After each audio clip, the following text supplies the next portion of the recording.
Ladies and gentlemen, thank you for listening. Thank you for downloading.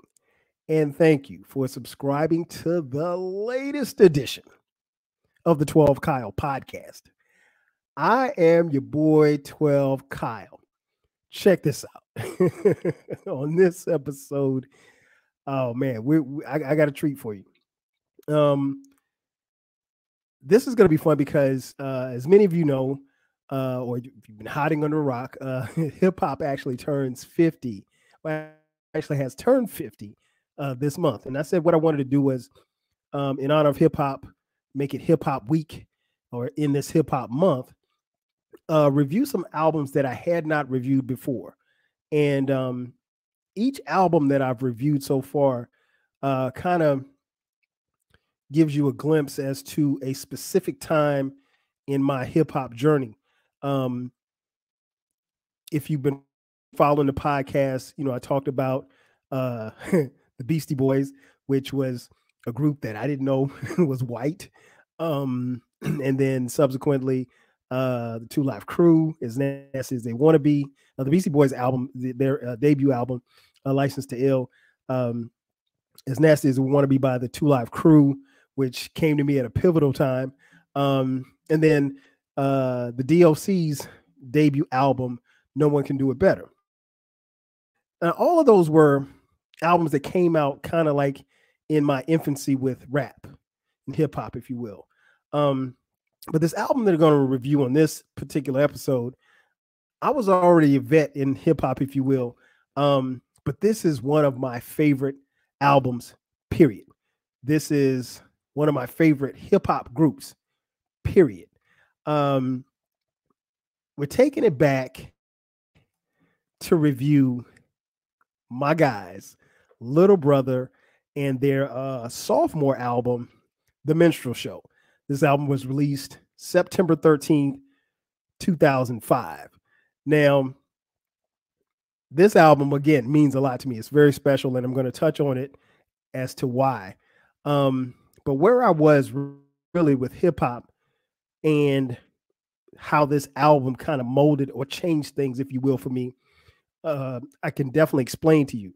I'll be honest, having grown up through the 80s, grown with hip hop through the golden era of hip hop in the late 80s, early 90s, mid 90s, that stretch from like 1985 to maybe 1998, 99.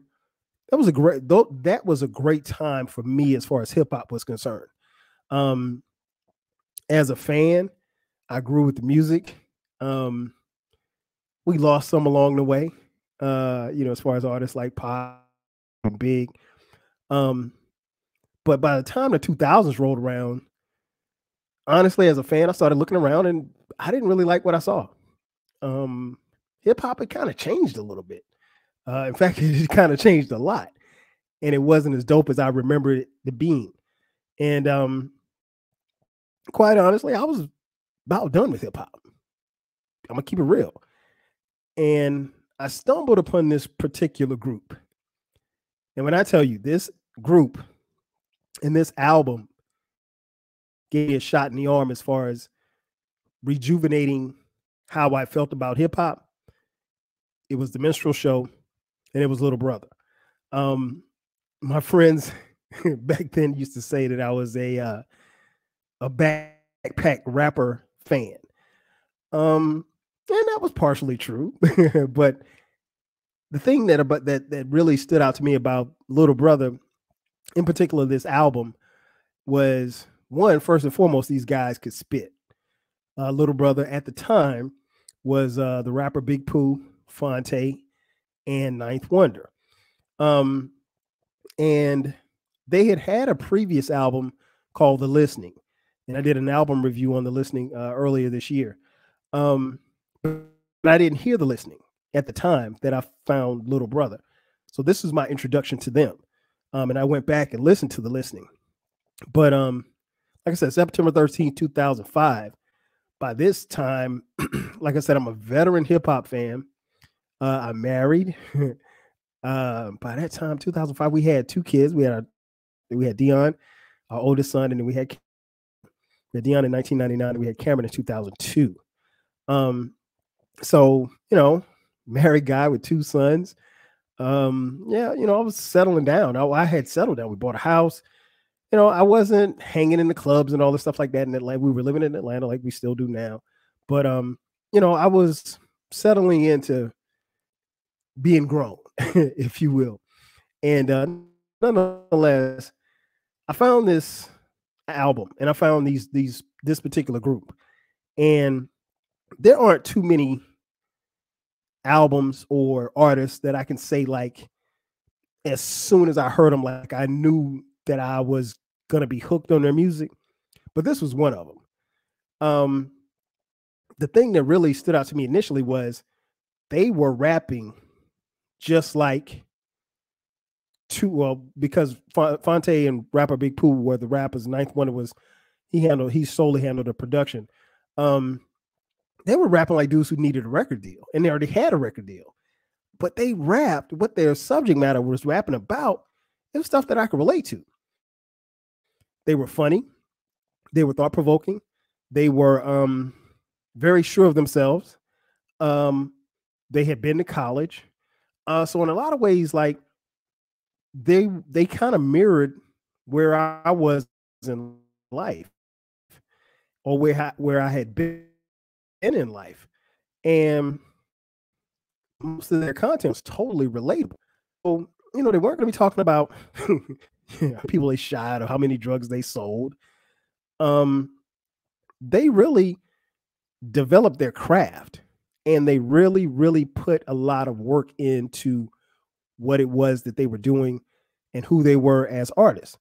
And like I said, I found this album and it just took off from there. And again, I really just fell in love with the album the first couple of times I heard it. So let's get into it, man. The Minstrel Show, as I mentioned, September 13th, 2005, total runtime 53 minutes and 31 seconds. I didn't really know much about them. I came to later find out that all 3 members met while they were at college at North Carolina Central University in Durham, North Carolina. And so that's an HBCU. Shout out to HBCUs. And so that right there was impressive to me in and of itself, because, as many of you know, I'm a proud alum of an HBCU, South Carolina State University.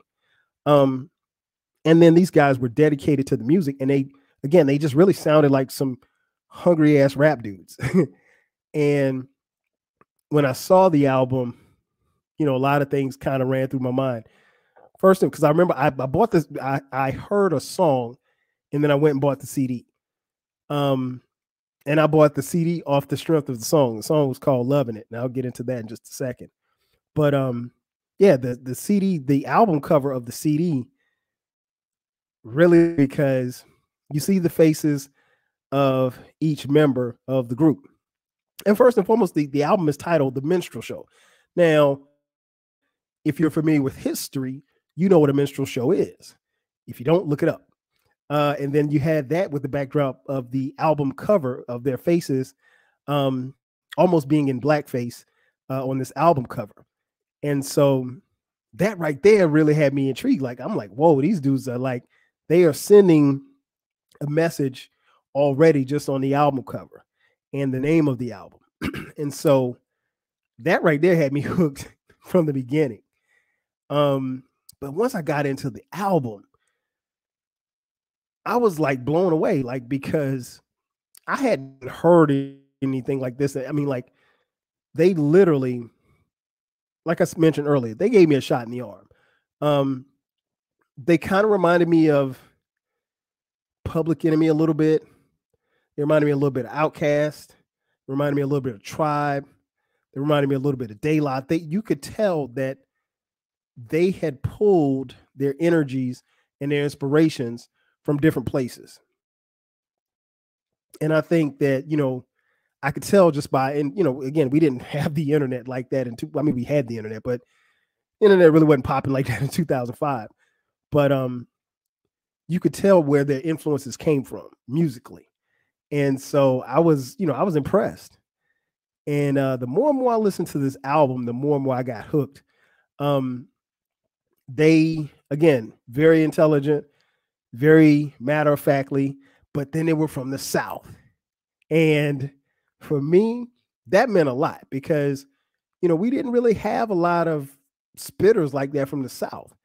And more specifically, they were from North Carolina. And as many of you know, I'm from South Carolina. And we didn't really, there were no MCs coming out of South Carolina. And there were only a handful coming out of North Carolina. By that time, I want to say P.D. Pablo had come out. And that was about it from from the state of North Carolina. Not to say that there weren't other MCs, but there hadn't been any that should make it on the national level. So the album drops, and I'm like I said, I'm hooked. Now the album was not without controversy. First and foremost, I mentioned to you the theme. There's a couple of themes. First, when you first listen to the album, there's a running skit of a concept of a fictional TV network called UBN. And UBN stands for Black Niggas Network. And it's more of a satire. It talks, they kind of touch on, and they have skits that kind of poke fun at, at us as far as Black culture. It's not too much overt, but it makes you kind of think. And it really, if you have a sense of humor, if you have a dry sense of humor like me, you would find that funny. So that right there made it funny to me, or very intriguing, especially as I started listening to it and getting into the skits and everything. And I'll touch on that in just a second. But this album, for as dope as it is, this album didn't sell. I think to date, this album may have sold 100, maybe 200,000 copies. I know it's not gold. It never went gold. Again, there was controversy surrounding it. Little Brother, the members of Little Brother, Fonte and Big Pooh, they have explained how they didn't really have a connection with their record label, which was Atlantic. And back then you needed an A&R, someone to help push your album. They didn't have any type of relationship with their A&R. And they released a single for Loving It. And then that was it. And there was no push. There was no backing, if you will. There was no, there was nothing to drive the album. And of course, you're on Atlantic Records. That's not necessarily a powerhouse at that particular time for hip hop. I mean, they had hip hop acts, but Little Brother wasn't high on the totem pole. And it wasn't like they were on Def Jam or Death Row or Bad Boy or something like that.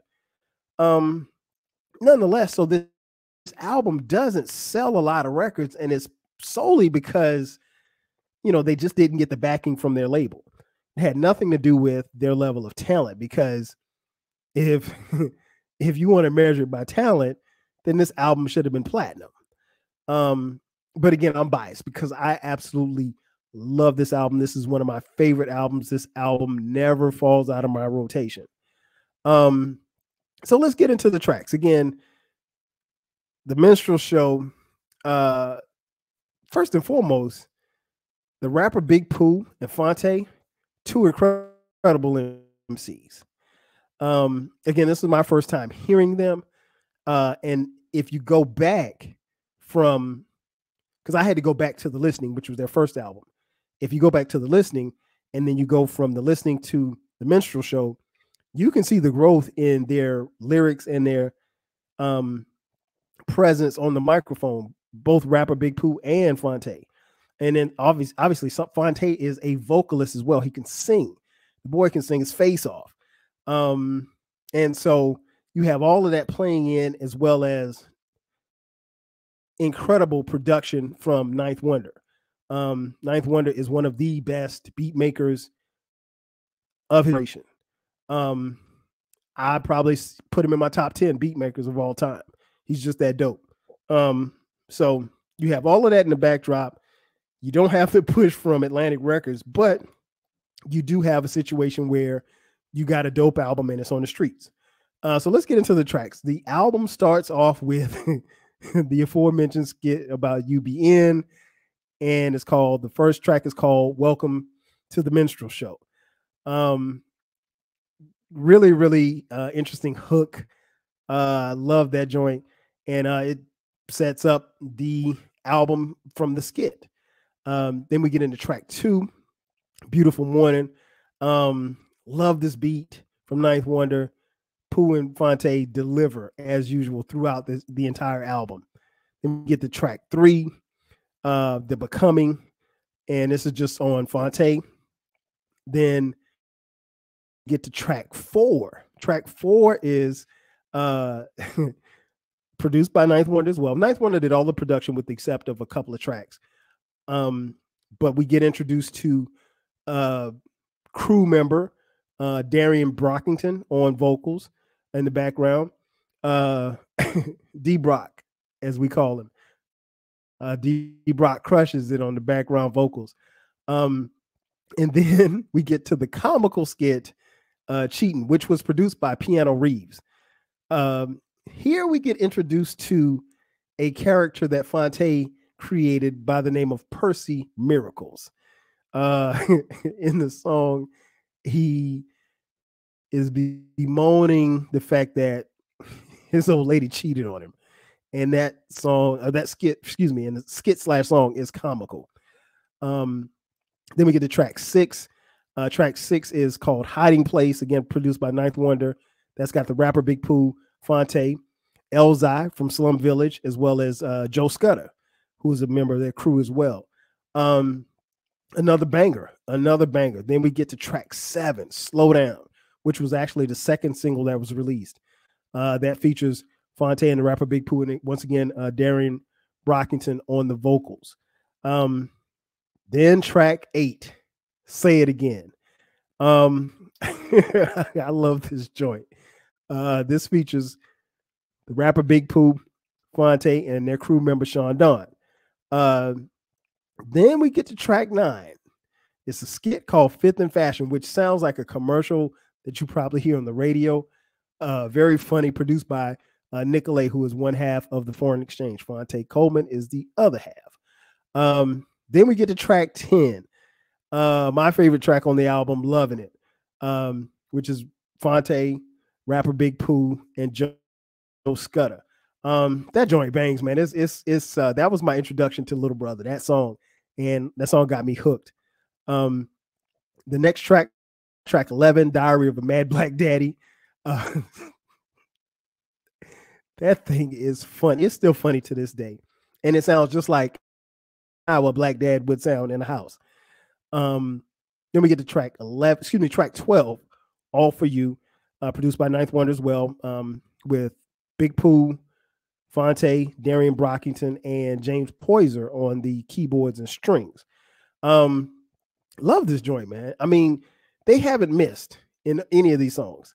The next track is produced by the homie Crisis. It's called Watch Me. This features rapper Big Pooh, Fonte, Crisis, and scratches by the world famous DJ Jazzy Jeff. And then track 14 only features the rapper Big Pooh. It's called Sincerely Yours. Track 15, Still Lives Through, which is a tip of the cap to A Tribe Called Quest. That features the rapper Big Pooh and Fonte, produced by Ninth Wonder. Then the album closes out with the Minstrel Show closing theme, produced by Ninth Wonder. And that's the album. It's man, listen, this album still bangs to this day. Like I said, it's probably one of the dopest albums that sold the least amount of records that you would ever want to hear. And, I mentioned earlier that it wasn't without controversy. Another controversy that happened with this album was when they shot the video for Loving It. The video was not played on BET. BET allegedly said that they weren't going to play the video because it was quote unquote too intelligent. Now the video mirrors the song, and they are making fun of some of the subgenres of hip hop. They're making fun of gangster rap, backpack rap, earthy, icy, all of the stuff that was happening in hip hop. I would implore all of you to watch the video. It's not a video that I think shouldn't have been not seen by, BET. I mean, BET had BET Uncut at the time. So how could you not put Little Brother video on? So that was a controversy. And then another controversy happened with the mic rating in the source.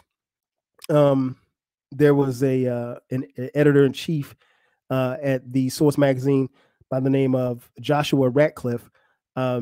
He actually retired.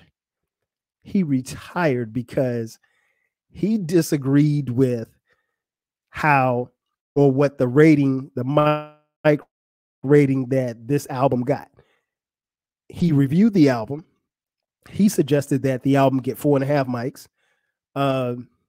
The owner of the Source, Ray Benzino, said that it should get 4 mics, and overruled him, and refused to change it to a 4.5 mic album. And so subsequently, Joshua, resigned. And that's saying a lot, because I mean, like, jobs weren't necessarily easy to come by back in 2005. But I mean, he felt compassionate enough about that album to give it 4.5 mics. I will agree. You guys know every time I talk about hip hop on here, when we talk about albums, we do album reviews. This is a 4.5 mic album. I tried to take my biases aside and put them aside and look at it objectively. And I really do think that this is a 4.5 mic album. This album is cold. Again, I think when you look at the subject matter, when you look at what they're actually talking about, what they're rapping about, when you look at how the package is actually presented, Little Brother, they make no bones about it. Like, they are lyrical guys, but they also want you to learn and take something from the music that they've created. And I think that's something that stuck with me, because that's what the groups prior to 2005 did. And so that's where I really see where they were influenced by Tribe, influenced by Goody Mob, influenced by Outkast, influenced by De La, because those type of groups did those kind of things. PE, just to name a few, and the Roots. So I think, their music reflects, what they were trying to get across. And interestingly enough, the album is completed. They have the fallout with Atlantic Records, and I think they end up leaving Atlantic Records after that. But this is the second and final album that they would record as a trio. The next album would be Get Back, and I think that was 2007. They did it as a duo because Ninth Wonder left the group. And Ninth Wonder, his production definitely fits Little Brother. I mean, like, he had a signature sound, and his sound was perfect for these two spitters that he had right beside him. Ninth Wonder left the group, and I'm not going to get into all the details, but from what I've read and from what's been said, Ninth Wonder left the group, and they all parted on amicable ways. And friendships remained the same, and they moved on. Now that would change over a period of time. But this is the second and the last album that they would perform as a trio. And, as a fan, I think we were a little disappointed because we wanted to hear more, because I'll be honest, if they don't have this fiasco with this record label, there's no telling where this group could have gone. I really and truly believe like this group could have been and should have been, one of the best groups ever. Again, that's me being biased because, again, they're one of my favorite groups. So I'm going to let you in on my bias. But I think, everything happens for a reason. Ninth Wonder went on and he did his thing, and he's still doing his thing. Little Brother went on and they did their thing. They broke up, got back together, and delivered an incredible album, May the Lord Watch. And at the time of this recording, they are supposed to drop a documentary that kind of chronicles all of this. And we'll see what happens. It's supposed to drop this calendar year, so we'll see. Ninth Wonder is not a part of the documentary, and from what they've said, he was invited to participate and he declined. Well, he has not reached back out to them, I guess. Nonetheless, this album is dope. Again, it's never fallen out of my rotation. It's a 53-minute album that doesn't even play like that long. The skits and everything are funny. The bars, I mean, I literally could go bar for bar on a lot of the songs. Like, I think probably one of my most quotable bars is Fonte's verse on Not Enough. When he talks about when he wants a girl, when he doesn't want a girl. And I've quoted that in tweets. I've quoted that in blog posts on my website, my blog, I should say. And so yeah, that's like one of my favorite verses on the album. Say It Again. I mean, like, there's no skips on this album. It's not a perfect album, but it's a 4.5 mic album, and it still resonates with me. It still resonates with fans. Do yourself a favor. If you get a chance to see Little Brother perform live, watching them perform some of these songs is funny. I mean, and really, really dope. I'd love to see, and of course, we haven't seen it happen, but I'd love to see Fonte bring out Percy Miracles. The character Percy Miracles is just hilarious in and of itself. And that song, Cheating, is is kind of like an ode, a homage, if you will, to Mr. Biggs, Ron Isley. But yeah, this album, again, from front to back, it still bangs to this day. 2005, again, like I said a little earlier, at that time I was on my way out of hip hop. Rap had changed for me. It had become too commercialized, over sexualized. It was too much. It wasn't what I thought it was, what I loved it used to be. And I really thought I was on my way out with hip hop. And then I heard this album and it pulled me right back in. And I'm thankful for that. And I think, if you listen to this album and you visualize what they were trying to accomplish, I think you'll feel the same way. I think this album, like I said, it's criminal that this album didn't sell any records. It's not because they weren't talented, because they clearly are talented enough. And I think if you listen to this album, I think you'll get a deeper appreciation for who Little Brother was back then and who they are today. Ladies and gentlemen, that's going to do it for me. Thank you for checking out this edition of the 12 Kyle podcast. Be sure to subscribe to the podcast. The podcast drops every Thursday at midnight. From time to time, we drop bonus episodes on Sundays. If you feel so inclined, hit us up on Cash App, $TWELVEKYLE.